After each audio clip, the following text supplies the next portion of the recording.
chance. Right now, they see me struggling with my mask.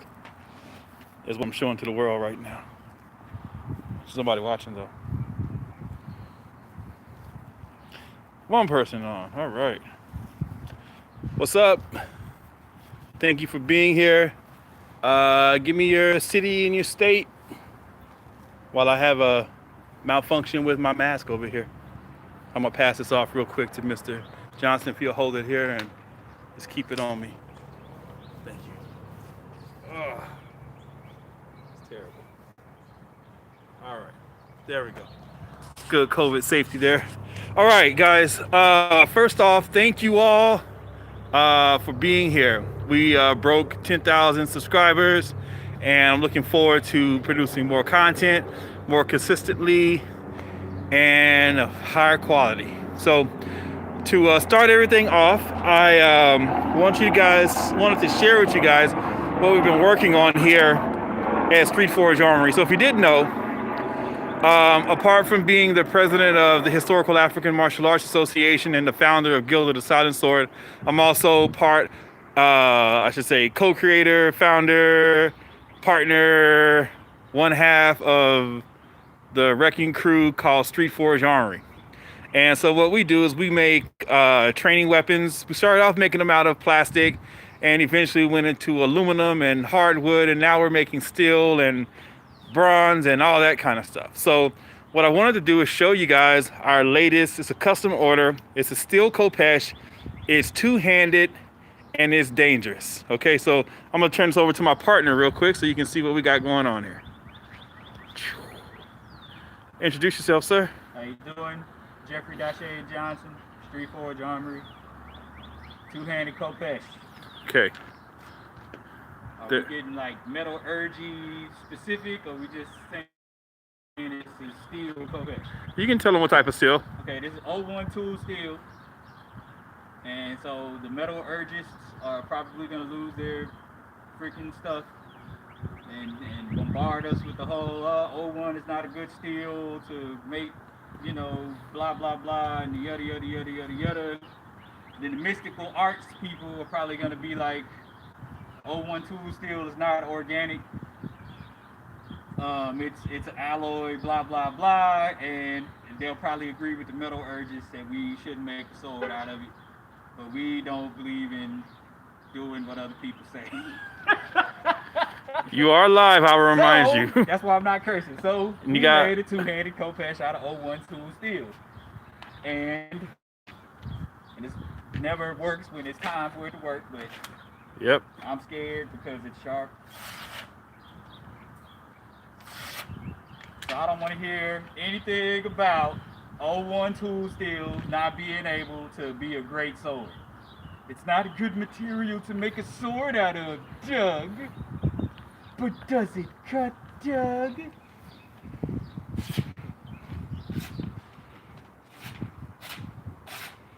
Okay. It cuts. Before you cut yourself. Yes. Thank you. B-Man says that sword is legit. Thank you, B-Man. Let me know where you're at. And Zayn Comics says, yo. Then I had another person ask, which is better, the Khopesh or the Shotel sword? In my opinion? Yes. Or sure, you're on live. Which one is best? Taking care of your kids is best. That's what's best. I mean, that's like saying, well, it's not even that. Okay, just cut to the chase. It's a wrench and it's a screwdriver. It's what do you need to use it for? You know what I'm saying? Okay, so a Shotel is like a hook sword. I mean, it's a hook sword. It's a sickle sword. It has a lot of different applications. It can destroy a freaking shield, pretty much anything that you put in front of it. Tree, grab me that AR-500. Again, we made an AR-500 Shotel, made out of bullet-resistant steel. It's over there in the corner over there to the left. Okay, so go ahead, answer that question. The Shotel has different applications. This is a two-handed Khopesh. For close quarters battle, I mean, this is big for a Khopesh. This is extremely big for a Khopesh. Shotel. I mean, we're going around shields with that amount of torque that is coming behind that strike. You could probably go through a shield depending on what it's made out of, and then probably go into the person a pretty good portion. Turn that thing around, and you got all of this nice cutting action, surface area. You can move stuff around. Don't worry about it. It's AR-500, baby. It's bullet resistant. It didn't even do anything to it. Our landlord is probably gonna be mad. But hey, so yeah, different application. Let me get one of those steel joints. Okay, yeah, that's fine. So AR-500 Khopesh. Again, this is still large for Khopesh. So Can you grab a bronze one, Tree? the application is different. I could keep a person out with this, but if I'm here with this, how y'all doing? It's got to be on some closer quarters. I'm gonna say it again. This is still large for Khopesh. Well, it's on the It's closer, Yeah. but still, they come in different sizes. But you know, you running the gambit, man. Troop, troop, troop, troop. It just depends on what you doing. You know what I'm saying? And who's wielding it. I know how to use everything in here, so I don't like swords. I'm a spear guy. Yep. So Aiden Hearn asks, how much does that two-hander weigh? How about we do this? Can we switch roles for a second? Yeah. Here we go, and I'll just kind of move this around. 3 pounds, maybe. This is the moment where I kill myself. Be careful. So it has a good weight to it. You can see how it doesn't require a lot of muscle to get this blade into action and get it moving fast. And then that's not even using it with both hands. You got this pronounced. I made it this pronounced back point here for definite being able to cut, but also kind of combine that we designed it as I could flip it over and I can use this portion here more like an axe. So total fantasy weapon, but kind of accentuating some of the natural attributes of the Khopesh. Like Jay was saying, this is extreme, this is monstrously large for a historical Khopesh. They're usually more like long knives than they are like swords. So, but this is fun to create because like I said, we were able to accentuate a lot of those natural attributes of the Khopesh and kind of like ask those questions of like, one, we don't really know why the Khopesh fell out of use historically, and two, the question that's always on my mind is like, what would have happened if the Khopesh continued to be used as a weapon on the battlefield, but it progressed through the Iron Age and through the Steel Age. Then this range all of that. So You got questions? I don't use YouTube like that. okay, let me get my mask on and let's see here. Steel is harder and easier to acquire the materials. Yes. What's the advantage versus? Okay, so Timothy asked the advantages of bronze versus steel, and that question was already answered.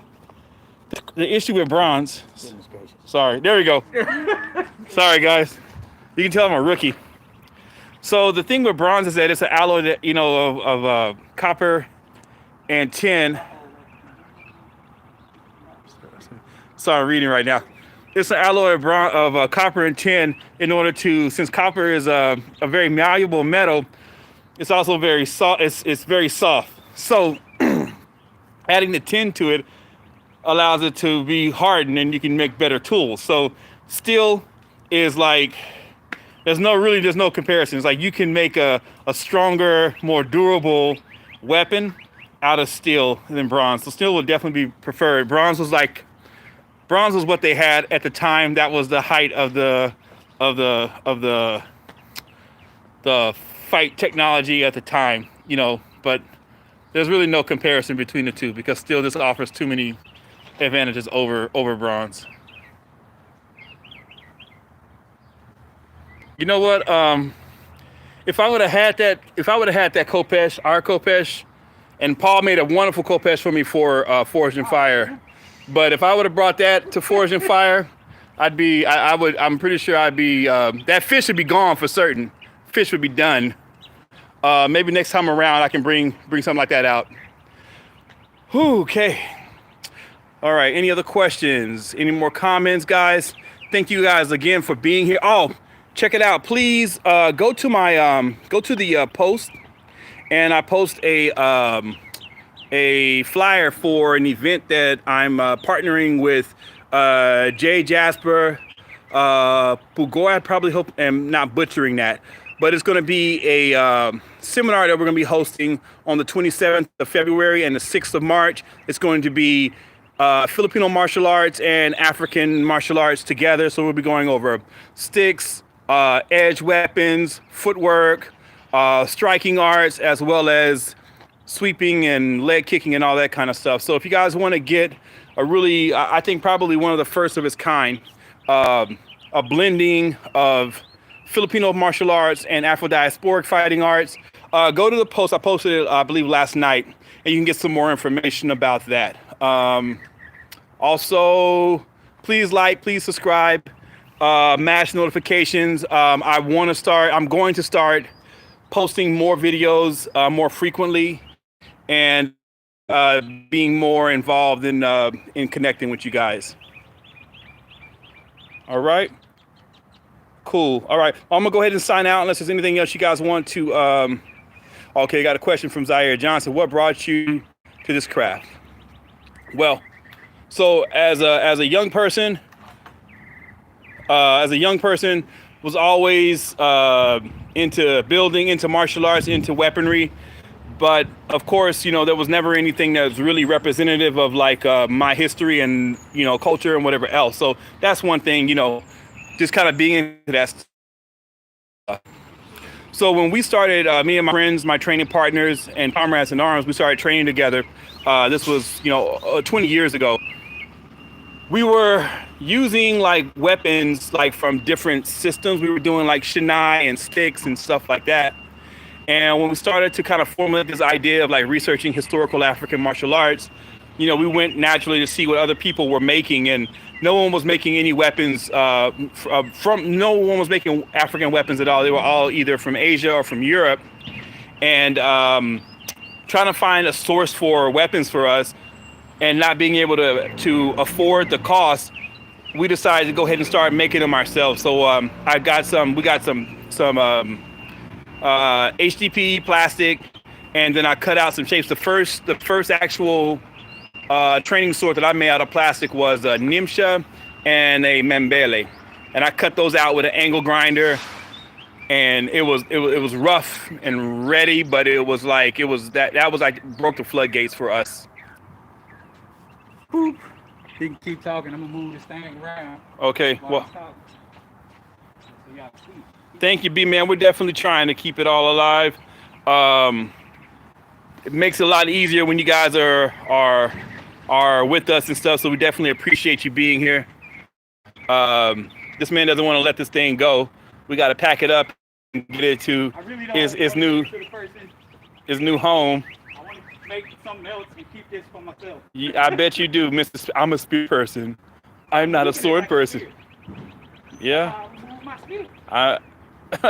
Trey S says Shinai or die days, LOL. Yep. Yep. I guess since you're on and he's tired. Oh, he's tired now. He blew his. You not tired? No, go ahead. I'm gonna ask some questions while you're doing this. Okay. In the comments, let me know like what I can do, like what types of videos, what type of content you guys want in order for me to produce. What do you guys need from me? Let me know. I'll be happy to be of service. His technique flow is on point. Yeah, thank you, Frank. Frank Nelson said your technique flow is on point. Thank you. You're welcome. This is, man, it's deceptive, you know? See, when we make these, sometimes they turn out a lot better than we could imagine. And so by the looks of it, it looks really, really clunky. Almost like it's a failed axe. But it moves like, let me see. He's digging around. So, you know, it moves like a katana with this in there somewhere. Oh, well, they can't see. Go, move back a little bit so they can see. It moves like a katana with this in there somewhere. Can you tell us what that is? Because people are probably seeing it and think that that's like a wooden paddle. Yeah, it's not a paddle. It's one of our training spears. I don't know. It's Egyptian. Egyptian. Okay. Yeah, I just need to knock off those corners around to round it off a bit. I had a your comment went away before I could say good morning or good afternoon, but thank you for being here. Yeah. Anywho, yeah, it's just it looks clumsy and clunky, but or it may not. But it moves like that is actually that's a weapon. That's not for display. And then it's another thing. We don't really make wall swords. So if y'all over here, if y'all want like some stainless steel stuff, we can like, you know, outsource and refer you to somebody. But like anything that we make is for defense. You can put it on your wall if you want to. You can put it in the corner. But we make it so you are getting the most out of your training.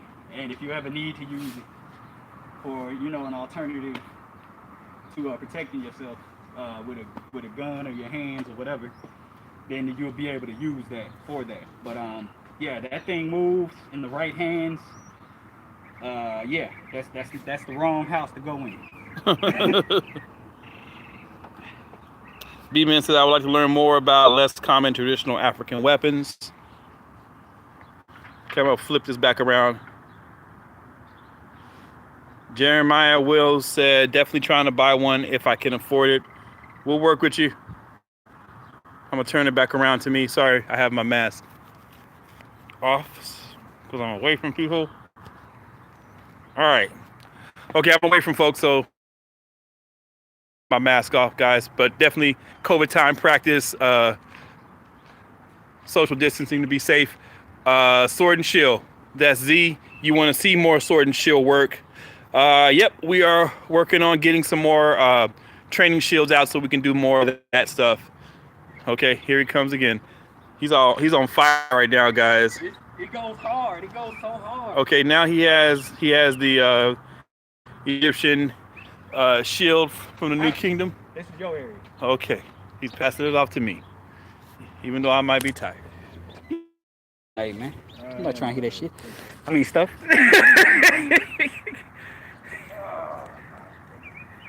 All right.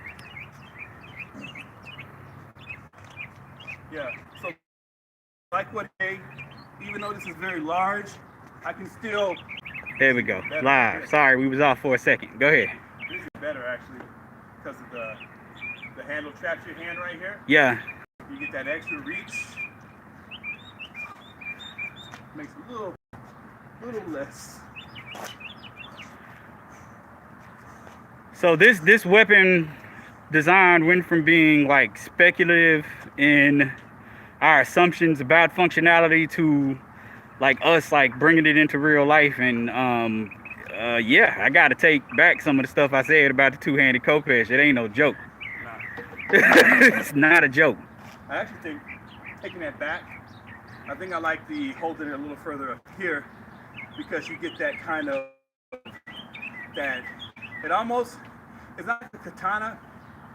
It feels almost like a dab, like a Cabri sword. Right. You know how when you do Cabri swords, you get the do that 12 o'clock drop. I don't know what that means. That from straight down 12 o'clock with one hand, just one hand, and see how it falls. Mm-hmm. You know what I'm saying? Yeah.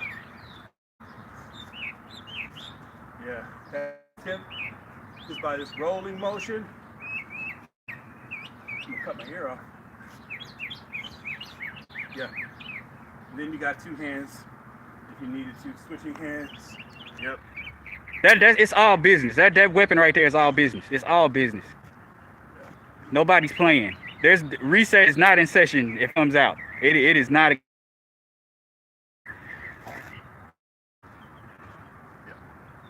All right. Well, yeah. What else you got to say? Otherwise, we gotta go back to work, man. Yeah. All right. Well, thank you guys for supporting us. If you need a training tool out of plastic, wood, aluminum, steel, bronze, contact us. We'd be happy to help you out.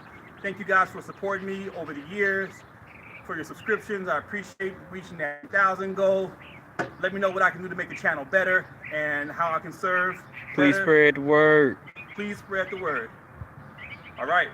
Peace. Sky.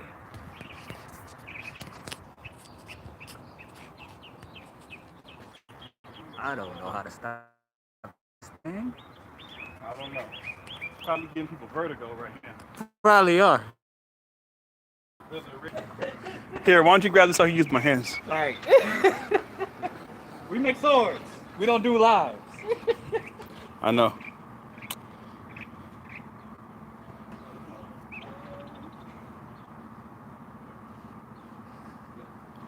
I do not. Well, did you stop it? Nope. Come on, man. Hey man, I don't know. Do not know. This is all part of the outtakes. I have absolutely no idea. They do not make this easy for me. I don't know. I don't want to. Somebody help us. Somebody let us know how to stop this. I'm gonna hit the X. X, hit it. All right.